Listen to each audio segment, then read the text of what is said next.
નમસ્કાર તમામ મિત્રોને સ્વાગત છે આપણી યુટ્યુબ ચેનલ શેરબજાર ન્યૂઝમાં। આ 17 શેરોમાં આવવાનું છે $320 કરોડનું અધધ રોકાણ। લિસ્ટ ચેક કરીને જ આગળ માર્કેટમાં આગળ વધજો।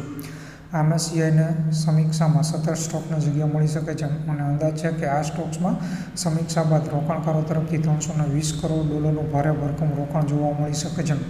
IIFL અલ્ટરનેટિવ રિસર્ચ દ્વારા આ અંદાજ આપવામાં આવ્યો છે। MSCIએ 14 મેના રોજ વૈશ્વિક સ્તરના ઇન્ડેક્સની સમીક્ષાના પરિણામોની જાહેરાત કરશે અને આ ફેરફાર 31 મેથી લાગુ થશે। રિપોર્ટ પ્રમાણે ઇન્ડેક્સમાં થયેલા ફેરફારના આધાર પર ગ્લોબલ પેસિવ ફંડ્સ જેવા કે ETF પણ તેમના પોર્ટફોલિયોમાં ફેરફાર કરશે અને જે સ્ટોક્સને ઇન્ડેક્સમાં જગ્યા મળશે તેમને પણ પોર્ટફોલિયોમાં સામેલ કરવામાં આવશે। તેનાથી આ સ્ટોક્સમાં મોટી રકમનો પ્રવાહ જોવા મળશે। IIFLની રિપોર્ટ અનુસાર Zydus life science, Mankind pharma, Bosch Oberoi realty, Phoenix mills, Sundaram finance અને PB ફિનટેકને મે 2024માં સમીક્ષામાં ઇન્ડેક્સમાં જગ્યા મળી શકે છે।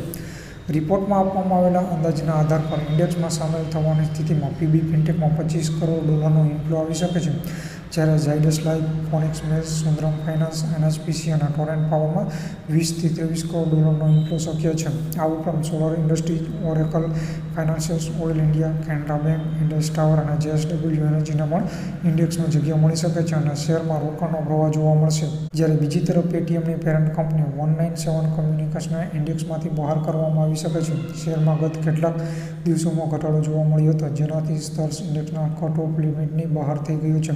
પેટીએમથી બહાર થવાની સ્થિતિમાં મોટા રોકાણકારોને તેના પોતાના પોર્ટફોલિયોમાંથી બહાર કરશે, જેની અસર $9 કરોડના આઉટફ્લોના રૂપમાં જોવા મળશે। 6 મહિનામાં પેટીએમનો શેર 52% તૂટી ગયો છે।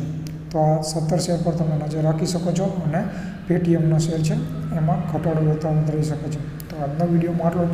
વિડીયો સારો લાગ્યો હોય તો ચેનલને સબસ્ક્રાઈબ કરતી જય હિન્દ, જય ભારત।